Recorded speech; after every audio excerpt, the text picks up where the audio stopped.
Esta es la sesión 6, la sesión número 6 del curso Historia de la Iglesia del Instituto de Estudios Bíblicos Internacionales. Esta es una adaptación pedagógica. Vamos a estar pasando a la introducción de la sesión. Vamos a adentrarnos en dos temas cruciales de la historia del cristianismo: la iglesia medieval y el surgimiento del islamismo.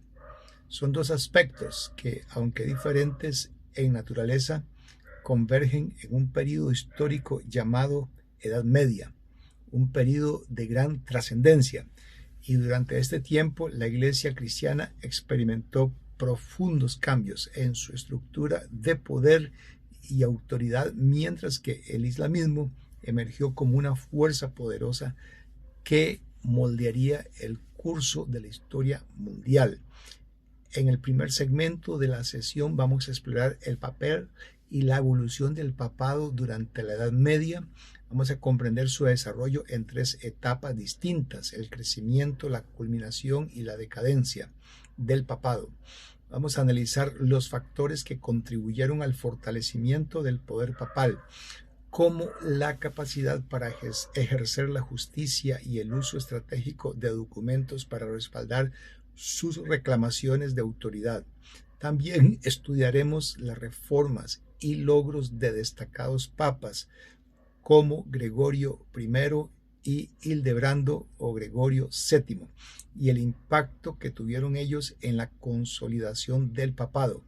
Sin embargo, también experimentaremos los desafíos y luchas internas que afectaron la autoridad de ellos, especialmente durante el periodo de la cautividad babilónica. En el segundo segmento vamos a sumergirnos en el surgimiento del islamismo, una religión fundada en el siglo VI después de Cristo por Mahoma en la península de Arabia. Conoceremos las creencias centrales del islamismo, sus artículos de fe y el papel del Corán como libro sagrado. Vamos a explorar las conquistas expansivas de los musulmanes que llevaron su imperio desde China hasta España, cambiando el panorama geopolítico y cultural del mundo medieval. Además, analizaremos las diferencias y similitudes entre el cristianismo medieval y el islamismo, reflexionando sobre aspectos positivos y negativos de ambas religiones. Al profundizar en estas temáticas, vamos a estudiar cómo el poder papal y el islamismo interactuaron y moldearon la historia europea y del Medio Oriente durante la Edad Media. También vamos a examinar las contribuciones culturales y científicas del mundo musulmán, así como las polémicas y conflictos generados por la propagación del islamismo. Y a través de esta sesión vamos a adentrarnos en una época compleja de la historia, comprendiendo cómo la iglesia y el islamismo ejercieron influencia y transformaron el mundo medieval.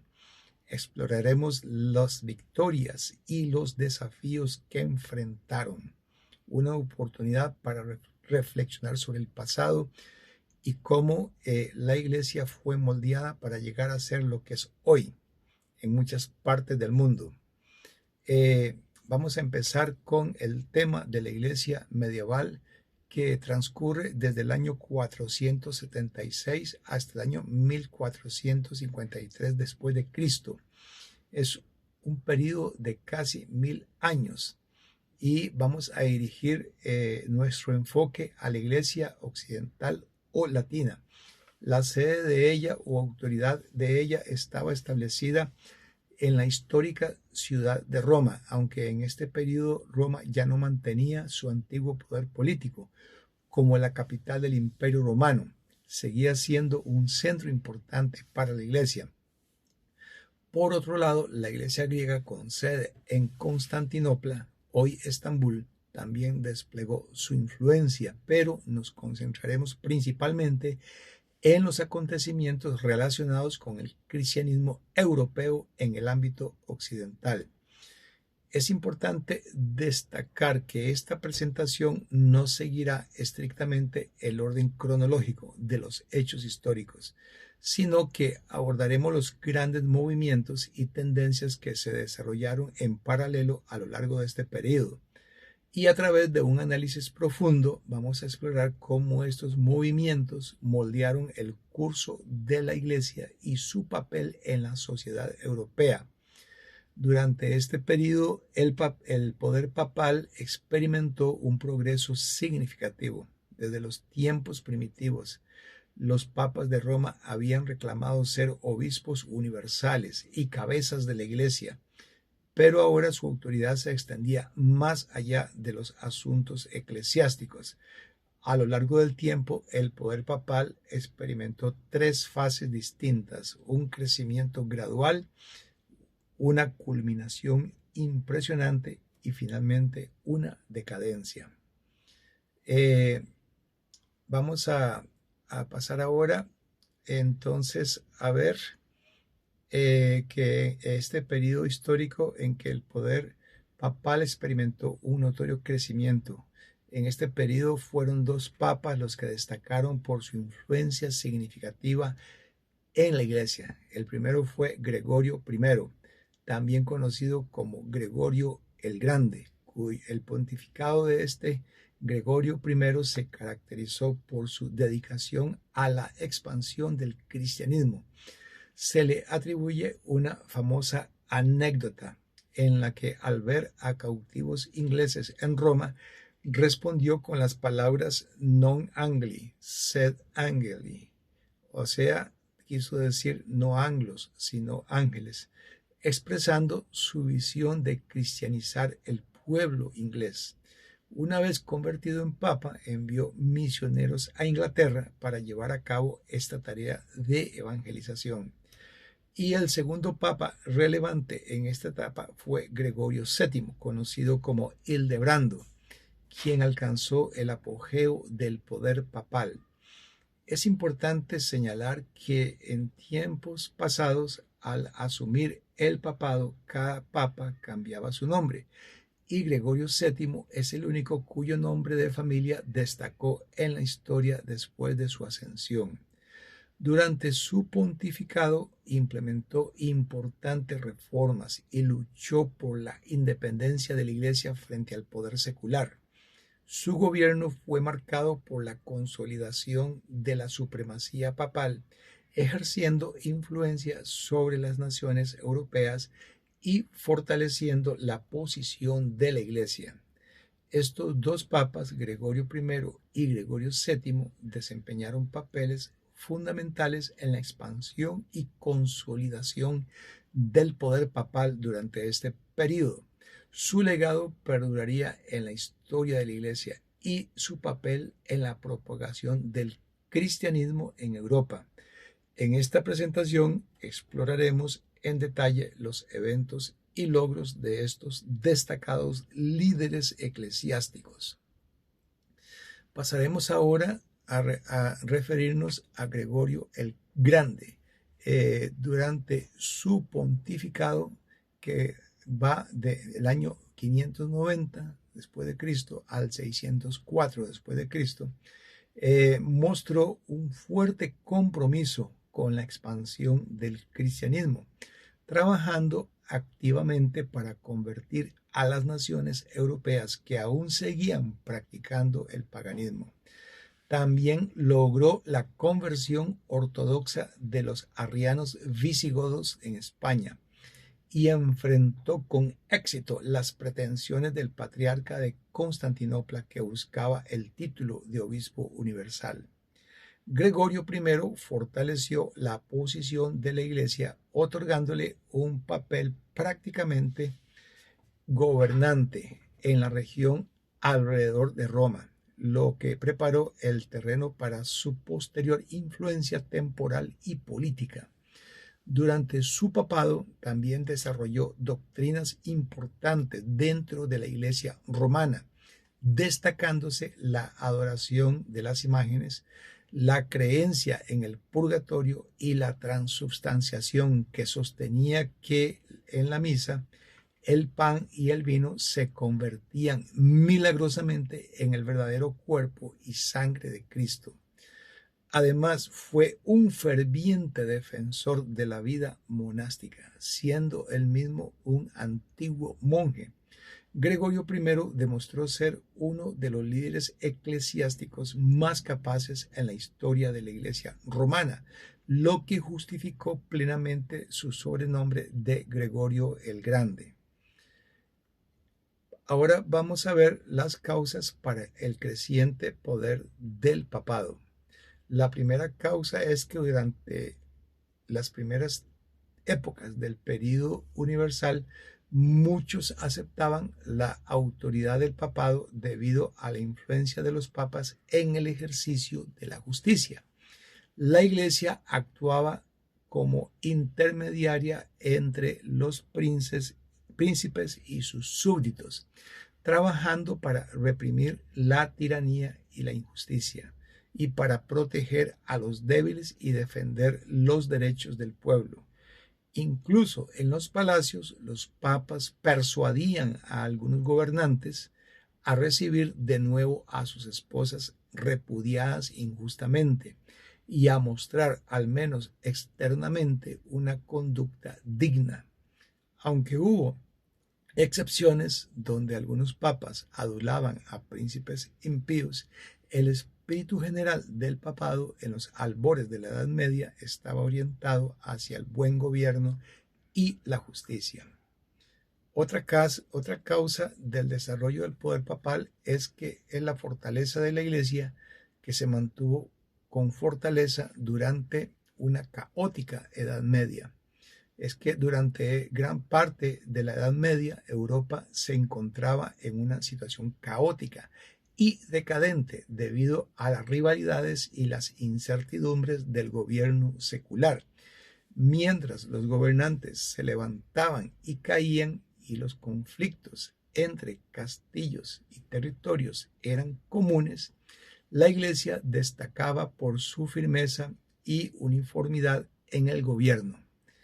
El antiguo Imperio Romano cayó en el siglo V y Europa pasó por un periodo de caos hasta el siglo IX, cuando se estableció el imperio de Carlomagno. Sin embargo, muchos de los sucesores inmediatos de Carlomagno fueron líderes débiles y en busca de estabilidad buscaron la ayuda de la Iglesia romana y estuvieron dispuestos a ceder poder a cambio.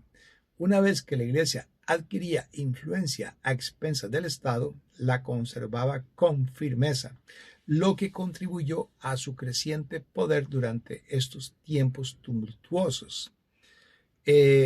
También está la causa de que se trata de un imperio que se mantuvo en tiempos de inestabilidad.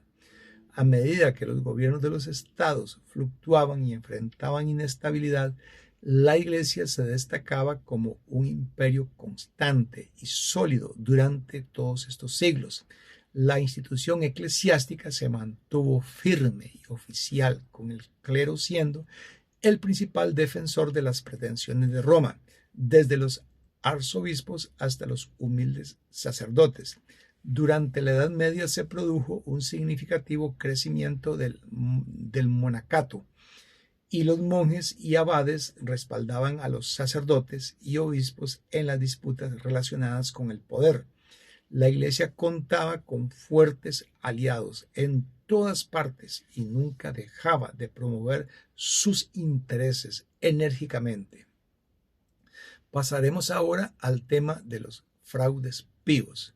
Durante la Edad Media se produjo una serie de fraudes píos, también conocidos como falsificaciones piadosas, que buscaban respaldar y fortalecer la autoridad y el poder de la Iglesia, y en particular del papado de Roma. Estos engaños consistían en la creación y propagación de documentos falsos que apoyaban doctrinas y afirmaciones de la Iglesia, proporcionando una base ficticia y aparentemente histórica para sus pretensiones. El propósito de estos fraudes píos era crear una base histórica y teológica sólida para las pretensiones y el poder del papado y de la Iglesia. En una época en que la erudición y la crítica histórica no estaban bien desarrolladas, estos documentos fraudulentos circulaban ampliamente y eran aceptados sin cuestionamiento alguno, y la credulidad y el fervor religioso de la época permitieron que estos engaños fueran asumidos como auténticos y verídicos.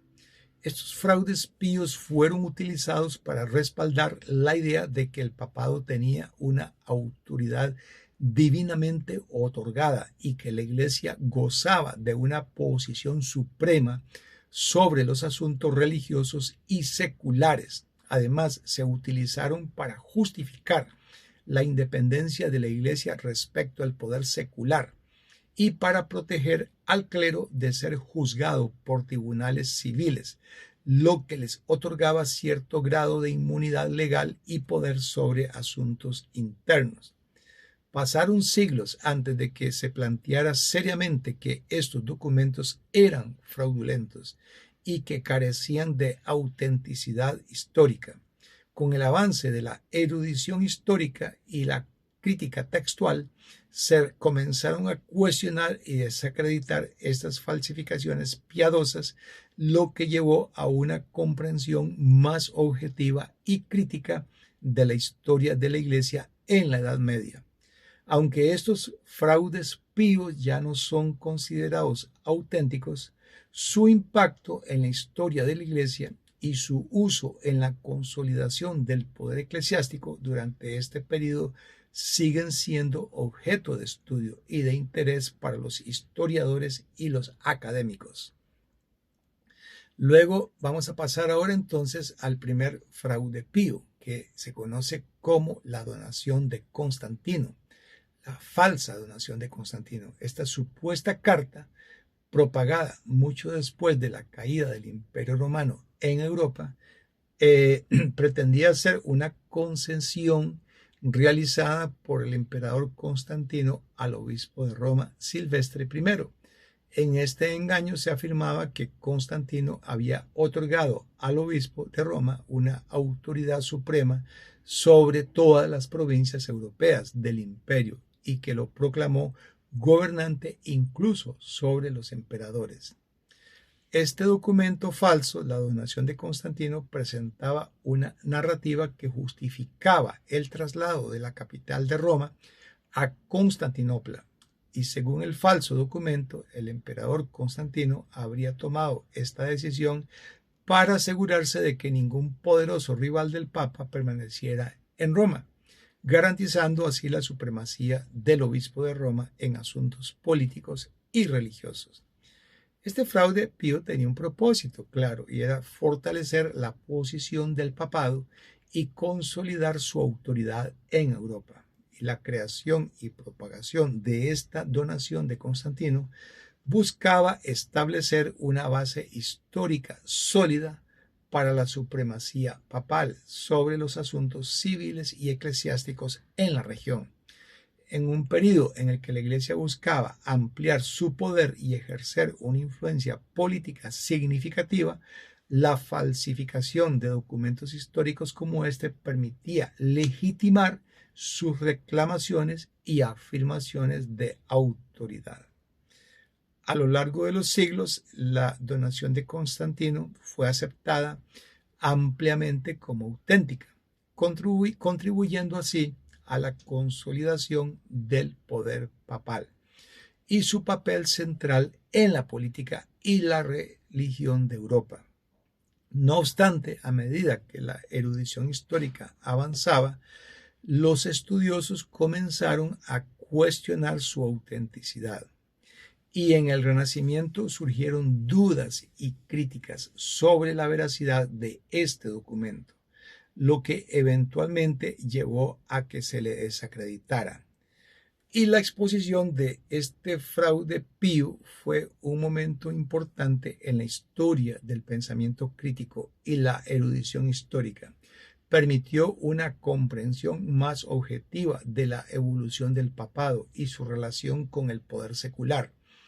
Aunque este documento, la donación de Constantino, fue desenmascarada como una falsificación, su legado persiste como una advertencia de lo importante que es investigar rigurosamente y el análisis crítico en la interpretación de la historia y la evolución de las instituciones políticas y religiosas.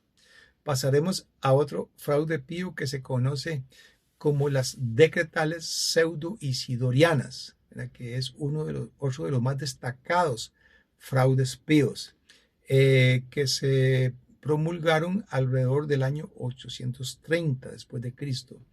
Estos documentos se presentaron como decisiones tomadas por los obispos primitivos de Roma, remontándose incluso hasta los tiempos de los apóstoles. En estas falsas decretales se exponían reclamaciones de supremacía absoluta del Papa de Roma sobre toda la Iglesia universal, planteando la independencia de la Iglesia respecto al poder secular. Además, afirmaban la inviolabilidad del clero en todos sus rangos, llegando al punto de que ningún tribunal secular podía juzgar asuntos relacionados con el clero o la Iglesia. Estas fraudulentas decretales contribuyeron a reforzar el poder y la autoridad de Roma, aunque su autenticidad fue cuestionada siglos después.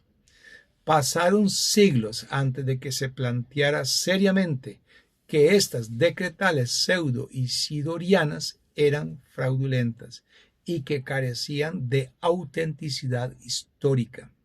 Con el avance de la erudición histórica y la crítica textual, se comenzaron a cuestionar y a desacreditar estas falsificaciones piadosas, lo que llevó a una comprensión más objetiva y crítica de la historia de la Iglesia en la Edad Media. Y aunque estos fraudes píos ya no son considerados auténticos, su impacto en la historia de la Iglesia y su uso en la consolidación del poder eclesiástico durante este periodo sigue siendo objeto de estudio para los historiadores y académicos. Vamos a ver ahora cuáles son las evidencias contra los fraudes píos. Durante épocas de escasa erudición y falta de crítica, estos documentos fueron aceptados sin cuestionamiento.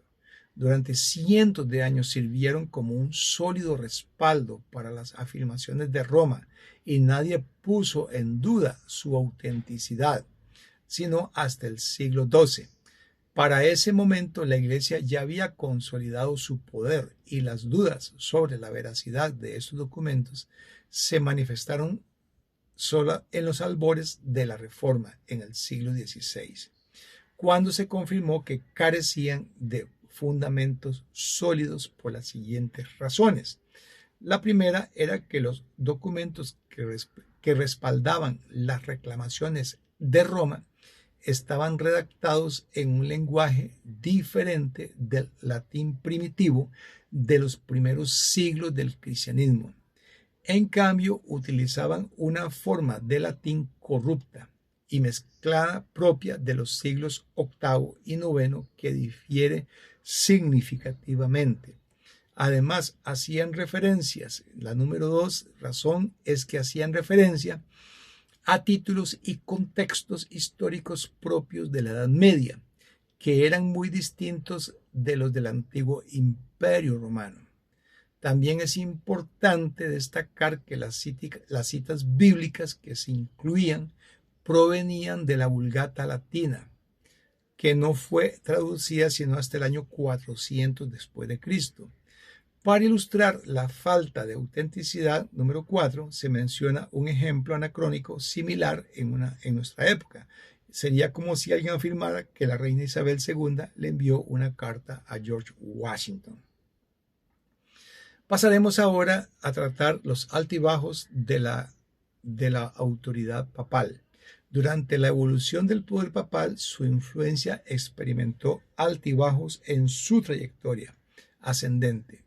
En algunos momentos, príncipes poderosos se opusieron a la autoridad papal, mientras que otros gobernantes débiles se sometieron a ella. Asimismo, hubo períodos en los que algunos papas eran considerados débiles o incluso malvados. especialmente entre los años 850 y 1050 después de Cristo, lo que afectó la credibilidad y la reputación de la posición papal, incluso en su apogeo de supremacía. Sin embargo, el punto culminante del poder papal se extendió aproximadamente desde el 1073 hasta el 1216, abarcando alrededor de 150 años. Durante este periodo, el papado alcanzó un nivel de casi poder absoluto, no solo sobre la Iglesia, sino también sobre las naciones de Europa. Esta etapa de supremacía marcó un periodo de gran influencia política y religiosa para el papado, que moldeó significativamente la historia de Europa medieval. Gregorio VII, el papa más reconocido por su nombre de familia que por su nombre papal, fue Hildebrando, también conocido como Gregorio VII. Durante su pontificado, que duró 20 años hasta su fallecimiento en 1085 después de Cristo, Hildebrando logró elevar la posición del papado a su máxima influencia. Antes de llevar la triple corona, ya gobernaba efectivamente a la Iglesia con el poder detrás del trono. Durante su papado, Hildebrando se dedicó a llevar a cabo importantes reformas en el clero, que en ese momento había caído en la corrupción y la simonía, que implicaba la compra de cargos dentro de la Iglesia. Hildebrando impuso el celibato para los sacerdotes, lo que, aunque se exigía, no se había convertido en una obligación hasta su época. Además, Hildebrando liberó a la Iglesia de la dominación del Estado, al poner fin al nombramiento de papas y obispos por parte de reyes y emperadores. Asimismo, estableció que todas las acusaciones relacionadas con el clero debían ser juzgadas en cortes eclesiásticas, lo que garantizaba mayor independencia y autonomía para la Iglesia. Otra de sus medidas significativas fue prohibir la presentación y la promesa, que implicaba que los gobernantes nombraran a los obispos, otorgándoles el cetro y el anillo como símbolo de su fidelidad feudal hacia el soberano. Con estas reformas, Hildebrando fortaleció la autoridad y la autonomía de la Iglesia, marcando un hito en la historia del papado y su relación con el poder político. Otro papa, o continuamos más bien con Gregorio VII. En esta etapa, el papa Gregorio VII desempeñó un papel fundamental en la lucha por la supremacía de la Iglesia sobre el Estado. La confrontación entre el Papa y el emperador Enrique IV se convirtió en un episodio destacado, luego de que Enrique se sintiera ofendido por el Papa Gregorio. Convocó a un sínodo de obispos alemanes y logró que votaran por la deposición del Papa. En respuesta, Gregorio excomulgó a Enrique, liberando a todos los súbditos de este último de su lealtad hacia el emperador, y la excomunión dejó a Enrique IV completamente impotente. Y en un acto de penitencia, Enrique IV viajó a un lugar llamado Canosa, al norte de Italia, donde se encontraba el Papa, y permaneció descalzo y vestido de lana, esperando 3 días ante la puerta del castillo, buscando el perdón del Papa. Aunque inicialmente cedió, una vez recuperado su poder, Enrique se enfrentó nuevamente al Papa y lo expulsó de Roma. Gregorio VII no buscaba abolir el gobierno secular, sino subordinarlo al gobierno de la Iglesia. Anhelaba un poder secular que gobernara al pueblo, pero siempre bajo la más alta autoridad del reino espiritual, tal como él lo concebía. y aunque enfrentó desafíos y derrotas, el impacto de su triunfo sobre el emperador dejó un legado duradero en la historia del papado y su relación con el poder político. Pasaremos ahora a Inocencio III, un papa que ejemplificó un alto grado de poder y que asumió el papado en el 1198 y gobernó hasta el 1216. Desde el inicio de su pontificado proclamó la posición única del Papa, considerándose intermediario entre Dios y los seres humanos, con poder para juzgar a todos, sin ser juzgado por nadie.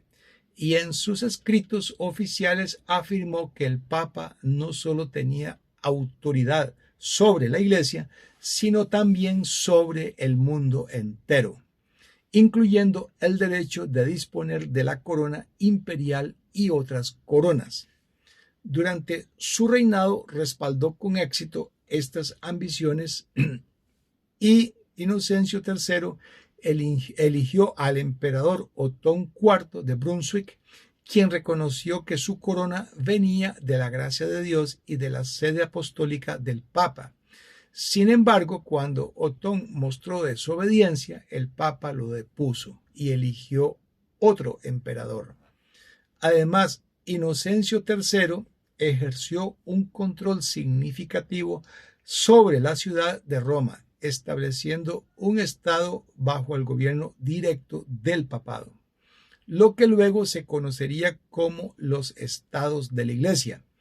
Impuso su autoridad incluso sobre monarcas poderosos, obligando al rey Felipe Augusto de Francia a reconciliarse con su esposa repudiada injustamente y excomulgando al rey Juan sin tierra de Inglaterra, forzándolo a entregar su corona al legado papal y recibirla nuevamente como súbdito del Papa. Inocencio III puede considerarse uno de los papas más poderosos en términos de autoridad autocrática. Sin embargo, este nivel de poder no habría sido posible si la grandeza alcanzada por su predecesor, Hildebrando, también conocido como Gregorio VII, cuyas reformas y logros sentaron las bases para la supremacía papal en la Edad Media. Pasaremos ahora a la decadencia del poder papal. A medida que Europa dejaba atrás el ocaso de la Edad Media y surgía una lealtad nacional que competía con la autoridad eclesiástica, el poder papal comenzó a decaer a partir de Bonifacio VIII en el año 1303. Aunque tenía aspiraciones tan elevadas como sus predecesores, sus pretensiones fueron ignoradas o desafiadas. Bonifacio VIII prohibió al rey Eduardo I de Inglaterra imponer gravámenes sobre la propiedad de la iglesia y los tesoros eclesiásticos. Sin embargo, debido a la presión del rey, finalmente cedió y se llegó a un acuerdo en el cual los sacerdotes y obispos contribuirían con parte de sus ingresos para las necesidades del reino. Asimismo, Bonifacio tuvo conflictos con Felipe el Hermoso, rey de Francia, quien declaró la guerra al Papa, lo apresó y lo mantuvo prisionero.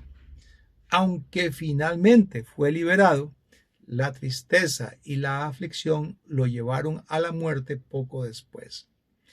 Desde 1305 y durante más de 70 años, los papas fueron elegidos bajo la influencia y órdenes de los reyes de Francia, quedando subordinados a su voluntad y perdiendo gran parte de su autoridad espiritual y política. Este período de la historia de la Iglesia se conoce como el cautiverio de Aviñón, debido a la sede papal establecida en un lugar llamado Aviñón, en Francia, bajo la influencia francesa. Vamos a referirnos a este periodo conocido también como cautividad babilónica de la Iglesia. Es el periodo entre 1305 a 1378, que por mandato del rey francés, la sede del papado se trasladó de Roma a Aviñón, en el sur de Francia. Durante este tiempo, los papas se convirtieron en meros líderes nominales sin verdadera influencia o poder. Y la situación se volvió aún más compleja con la aparición de otros aspirantes del papado en diferentes lugares, lo que llevó a la existencia de múltiples papas y antipapas en distintos países. Y las órdenes papales eran desobedecidas libremente y las excomuniones eran ignoradas por los gobernantes. Y en 1378 el entonces Papa Gregorio XI regresó a Roma y posteriormente en 1414 se llevó a cabo el Concilio de Constanza para resolver las disputas entre 4 papas rivales. Como resultado, todos los papas en cuestión fueron depuestos y se eligió a un nuevo pontífice. Desde 1378, los papas han vuelto a residir en Roma. Si bien siempre se han mantenido pretensiones elevadas, la realidad es que la capacidad para hacer cumplir su autoridad ha sido limitada. Y a lo largo de la historia, el papado ha seguido enfrentando desafíos y controversias, pero también ha desempeñado un papel crucial en la historia y desarrollo del cristianismo. Pasaremos ahora a un tema paralelo que es el surgimiento del Islam, un movimiento que merece nuestra atención porque es el imperio fundado por Mahoma a principios del siglo VI. Este movimiento se expandió rápidamente, arrebatando provincias a los emperadores griegos de Constantinopla, lo que llevó a la Iglesia oriental a una sumisión casi esclavizante. Incluso llegó a amenazar con conquistar Europa. Y a lo largo de 13 siglos, la fe maometana, conocida como Islam, ha ejercido su influencia y todavía gobierna sobre más de 200 millones de personas en la actualidad. Su presencia también se extiende por el continente africano, donde sigue creciendo el número de sus seguidores. El impacto y la relevancia del Islam en la historia y la cultura mundial son innegables y continúan desempeñando un papel significativo en la sociedad actual. Vamos a hablar acerca del fundador del Islam y el legado de Mahoma. Mahoma nació en la Meca, Arabia, en el año 570.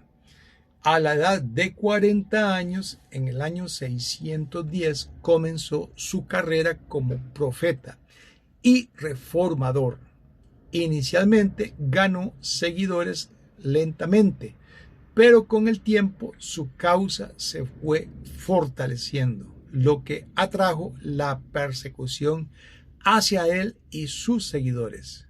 En el año 622, Mahoma se vio obligado a huir de la Meca, y este evento se conoce como la Hégira, que marca el inicio del calendario maometano. Con el tiempo, Mahoma tuvo éxito en unificar bajo su religión y autoridad a las diversas tribus árabes dispersas. Finalmente, regresó triunfante a la Meca como un líder conquistador. Al momento de su fallecimiento en el año 632, Mahoma había sido aceptado como el profeta y gobernante reconocido en toda la región de Arabia. Su legado y enseñanza establecieron los cimientos del Islam, que a lo largo de los siglos se convirtió en una de las religiones más influyentes y extendidas en todo el mundo. Ya hablando específicamente del islamismo, esta religión fundada por Mahoma, que se conoce como islamismo, que significa sumisión y se refiere a la obediencia a la voluntad de Dios, sus seguidores son llamados musulmanes y es importante destacar que ellos no utilizan el término maometano, que se refiere a Mahoma para referirse a la fe de ellos. Ellos prefieren el término islamismo y se basa en una serie de artículos de fe que incluyen lo siguiente. Número 1, creencia en un solo Dios, al que llaman Alá, cuya palabra tiene similitudes con el término hebreo Elohim. Y número 2, la creencia en la predestinación divina, es decir, que Dios ha preestablecido todos los hechos, tanto buenos como malos, y que cada acto se realiza según la voluntad de Dios. Número 3, la creencia en la existencia de ángeles invisibles, tanto buenos como malos, que están en constante relación con los seres humanos. Número 4, aceptar el Corán como la revelación divina entregada por Dios a Mahoma a través del ángel Gabriel. Aunque los mensajes fueron comunicados durante la vida de Mahoma, la compilación del Corán tuvo lugar después de su muerte. Número 5, la creencia en los profetas inspirados enviados por Dios a la humanidad, siendo los más destacados Adán, Moisés, Jesús y sobre todo los demás, Mahoma. Los profetas bíblicos, los apóstoles cristianos y santos anteriores a Mahoma también son reconocidos y adoptados como parte de su tradición. Y número 6, la fe en una resurrección final, el juicio y la existencia del cielo o el infierno para cada ser humano en la vida después de la muerte. El islamismo es una religión monoteísta que ha dejado una profunda huella en la historia y en la cultura de diferentes regiones del mundo. Muy bien, pasaremos ahora a la expansión del islamismo y su impacto en Europa. Al principio, Mahoma basó su predicación en influencias morales para difundir su evangelio. Sin embargo, con el tiempo cambió su enfoque y adoptó una postura guerrera, liderando a los árabes unidos y feroces en la conquista de territorios pertenecientes a los incrédulos. Mahoma ofrecía a cada país o tribu la elección entre el islamismo, pagar un tributo o enfrentar la muerte si resistían sus fuerzas armadas.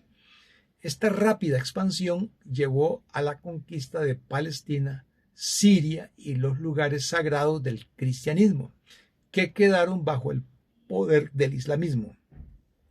El imperio greco-romano también se vio afectado por estas conquistas, ya que una provincia tras otra cayeron bajo el control de los musulmanes, y la ciudad de Constantinopla fue el último baluarte que quedó en pie frente al avance del califato. De esta manera, los territorios que alguna vez pertenecieron al cristianismo primitivo pasaron a ser súbditos del imperio califal, y en las áreas donde los cristianos se sometían se les permitía practicar su adoración bajo ciertas restricciones. El imperio de los califas se extendió hacia el este hasta Persia e incluso llegó a la India, y su capital se estableció en Bagdad, a orillas del río Tigris. Hacia el oeste, sus conquistas abarcaron Egipto, gran parte del norte de África y la mayor parte de España. Este vasto imperio fue conquistado en su mayoría durante los 100 años posteriores a la muerte de Mahoma. Sin embargo, en Europa Occidental, Carlos Martel desempeñó un papel crucial en contener el avance musulmán. Como líder de los francos, unificó a las tribus en disputa y obtuvo una victoria decisiva en la batalla de Tours en 732. Esta batalla fue un punto de inflexión, ya que frenó el avance musulmán hacia el sur de Francia. De no haber sido por esta victoria, es plausible que gran parte de Europa hubiera caído bajo la influencia del islamismo, transformando el continente en una extensión del califato y sustituyendo la cruz cristiana por la media luna islámica. Vamos a referirnos ahora a algunos aspectos favorables del Islam, que demostró ser muy superior al paganismo, que desplazó en Arabia, en las tierras al este de la península. Incluso superaba al tipo de cristianismo que encontró y venció en esas regiones. Mientras la Iglesia Oriental había dejado de llevar a cabo esfuerzos misioneros y había perdido su vigor, inclinándose hacia la especulación en lugar del esfuerzo moral o espiritual, el islamismo se presentaba como una doctrina sencilla pero contundente.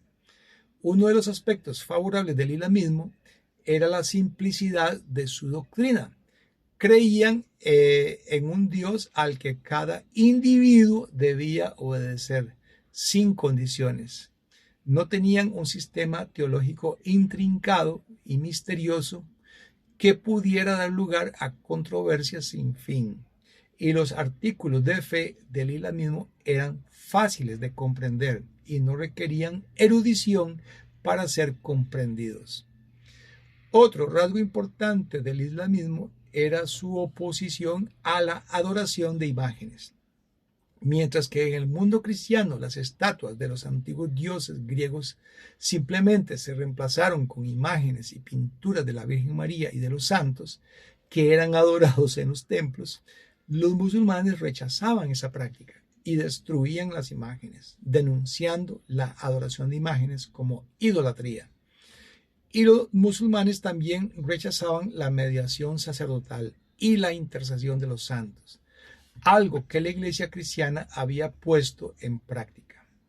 Para los musulmanes, la doctrina buscaba llevar directamente a cada alma hacia Dios sin intermediarios. Y un principio que se encuentra en todo el mundo musulmán es la abstinencia de bebidas embriagantes. Esta regla de no consumir vino o licor embriagante era similar a la de los nazareos de Israel y continuó en la religión de Mahoma. Aunque este principio aún se mantiene en la fe musulmana, en algunos casos no se pone en práctica de manera universal cuando los musulmanes viven en contacto con personas de culturas diferentes como los europeos. Nos vamos a referir ahora a los rasgos científicos y culturales del Islam.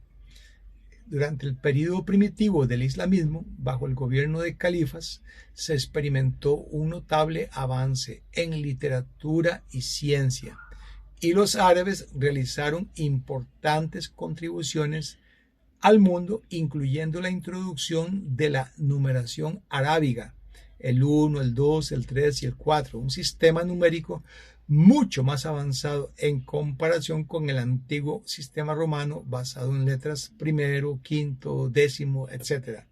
Además, en el campo de la astronomía, los árabes llevaron a cabo una de las primeras clasificaciones de las estrellas, aportando al conocimiento científico de la época.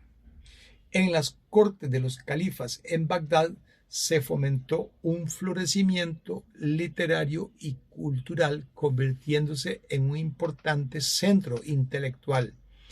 Mientras tanto, en la España maometana, la civilización y la cultura estaban más avanzadas que en los reinos cristianos de la península en ese mismo periodo. Sin embargo, lamentablemente todo este progreso intelectual se detuvo cuando los turcos bárbaros sucedieron a los ilustres sarracenos como líderes en el movimiento islámico. Con la llegada de los turcos, la influencia intelectual de la civilización islámica comenzó a decaer y muchas de las innovaciones y avances anteriores se vieron relegados a un segundo plano. Algunos de los rasgos negativos del islamismo son importantes de señalar ahora, porque no debería idealizarse el islamismo sin reconocer sus errores y males como cualquier otra religión o sistema. Y uno de los mayores problemas del islamismo ha sido su método de propagación mediante la espada y la violencia. En su afán de expansión territorial, se llevaron a cabo conquistas militares en las que las ciudades que resistían eran sometidas a la muerte y a la esclavitud, mientras que las mujeres eran llevadas a los harenes de los victoriosos y los niños eran educados en la fe islámica. Uno de los ejemplos más notorios de esta práctica fue la costumbre de los turcos de tomar miles de niños cristianos, separándolos de sus padres y criándolos en provincias lejanas como musulmanes fanáticos. Esta imposición violenta de la religión y la cultura musulmanas dejó un legado de odio y división en muchas regiones. En cuanto a la relación Estado y religión, en el antiguo concepto islámico, el Estado y la religión estaban intrínsecamente unidos y considerados como una sola entidad. Se esperaba que el gobierno utilizara su poder para promover y fortalecer la verdadera religión islámica, así como para reprimir y eliminar la falsa religión.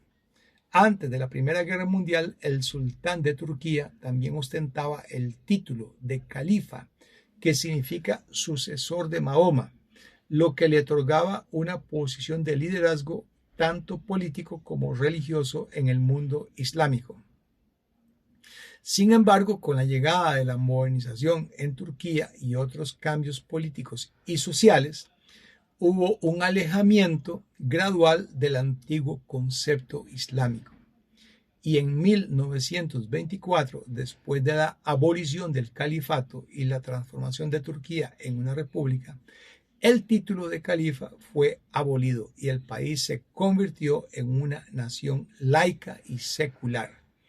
Esta modernización también llevó a una mayor separación entre el Estado y la religión, y se tomaron medidas para traducir el Corán, el libro sagrado del Islam, al idioma vernáculo, permitiendo así una mayor comprensión y acceso a las enseñanzas religiosas por parte de la población local. Esos cambios en Turquía marcaron una evolución significativa en la relación entre el Estado y la religión islámica, y reflejaron la creciente influencia de la secularización y la modernización en el país. Cabe destacar que cada país islámico puede tener diferentes enfoques en la relación entre el Estado y la religión, y estas dinámicas pueden variar en función de la historia y la cultura y la política de cada Estado. Algunos conceptos teológicos del islamismo en relación con el cristianismo. En el islamismo, el concepto de Dios está más influenciado por el Antiguo Testamento que por el Nuevo Testamento.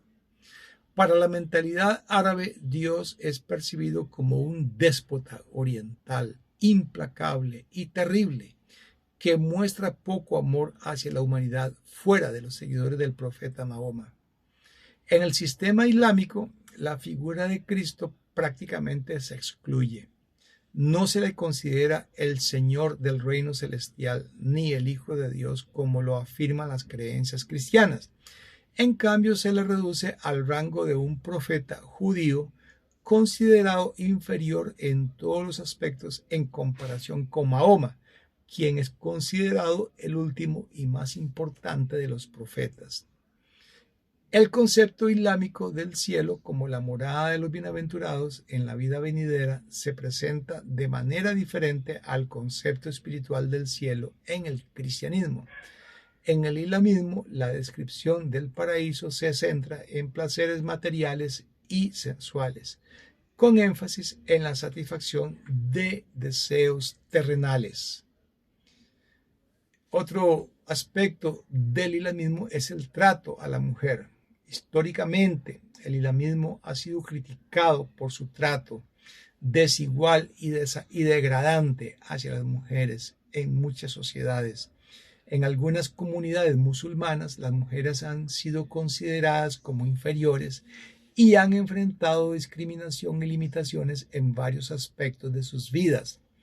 En la Turquía moderna, sin embargo, se han implementado reformas significativas para mejorar los derechos de las mujeres, como otorgarles el derecho al voto y el derecho a nominarse en elecciones municipales, entre otros avances. Estas reformas han marcado una diferencia notable en el trato a la mujer dentro de la sociedad turca. Ahora, fuera de Turquía, en algunas comunidades musulmanes persisten prácticas y actitudes patriarcales y discriminatorias hacia las mujeres, lo que ha generado preocupación y críticas a nivel nacional e internacional. Y es importante reconocer que el trato a la mujer varía significativamente según la interpretación religiosa, la cultura y el contexto social en diferentes países y comunidades musulmanas. Algunos problemas comunes que se han observado en ciertas regiones incluyen la desigualdad de género en cuestiones legales, sociales y económicas y la falta de acceso a la educación y oportunidades de desarrollo, y la discriminación en el empleo y la violencia hacia la mujer. También hay otro elemento relacionado con el Islam y es la incapacidad del Islam para establecer un gobierno eficiente. A lo largo de la historia, el mundo islámico ha experimentado éxitos notables en la expansión territorial. Las conquistas del imperio musulmán fueron impresionantes y dejaron una huella significativa en diferentes áreas, promoviendo el intercambio cultural y científico en áreas como las matemáticas, la medicina, la arquitectura y la literatura. Sin embargo, la capacidad para establecer un gobierno eficiente, estable y justo en los territorios conquistados ha sido un desafío persistente. La gobernabilidad en el mundo islámico ha sido afectada por factores diversos como divisiones internas, conflictos de liderazgo, rivalidades entre dinastías, corrupción y la falta de una institución centralizada y coherente. Por otro lado, cuando se comparan con otras civilizaciones como los antiguos romanos, es cierto que los romanos demostraron una notable habilidad para gobernar grandes imperios y consolidar su dominio sobre vastos territorios. Su legado de estructuras políticas, administrativas y legales perduró durante siglos, y su capacidad para incorporar diferentes culturas y comunidades en su sistema imperial fue impresionante. Ahora, en el terreno de la historia y la política, quizás el más marcado fracaso del Estado maometano ha sido en el aspecto de la administración nacional. En sus conquistas los maometanos eran maravillosos, casi milagrosos. Barrían en irresistible torrente a través de continentes, desde China hasta España. Sin embargo, no demostraron fuerza para establecer un gobierno sabio y justo en los imperios que fundaban. Los países islámicos, incluyendo los turcos, eran los que peor se gobernaban en el mundo. Pongamos en contraste la historia de los turcos en este sentido con la de los antiguos romanos, que demostraron que no solo podían conquistar un gran imperio, sino que también gobernarlo con sabiduría, trayendo prosperidad a cada país que conquistaban. Concluimos aquí la sesión 6, la cual nos ha llevado a explorar la iglesia medieval y el surgimiento del islamismo, hemos adquirido una comprensión más profunda de dos fuerzas poderosas que dejaron una huella imborrable en la historia de la Iglesia y de la humanidad durante la Edad Media.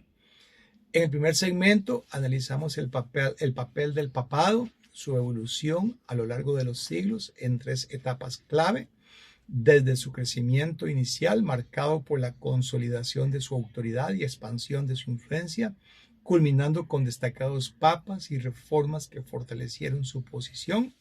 Sin embargo, también pudimos explorar los desafíos y la decadencia que enfrentó la Iglesia, especialmente durante el llamado período de la cautividad babilónica.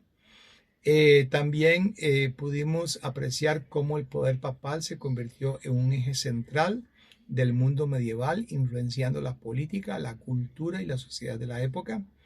Y en un segundo segmento de la sesión pudimos apreciar el surgimiento del islamismo y su impacto en el escenario mundial, y comprendimos las creencias fundamentales del islamismo y cómo Mahoma logró unificar a las tribus árabes bajo una fe común. Y pudimos explorar las impresionantes conquistas musulmanas que abarcaron desde el lejano oriente hasta la península ibérica y que establecieron un vasto imperio que desafió las fronteras culturales y políticas del tiempo de ellos. Además, pudimos reflexionar sobre las diferencias y similitudes entre el cristianismo medieval y el islamismo, y cómo estas dos religiones interactuaron y se enfrentaron en un mundo en constante cambio.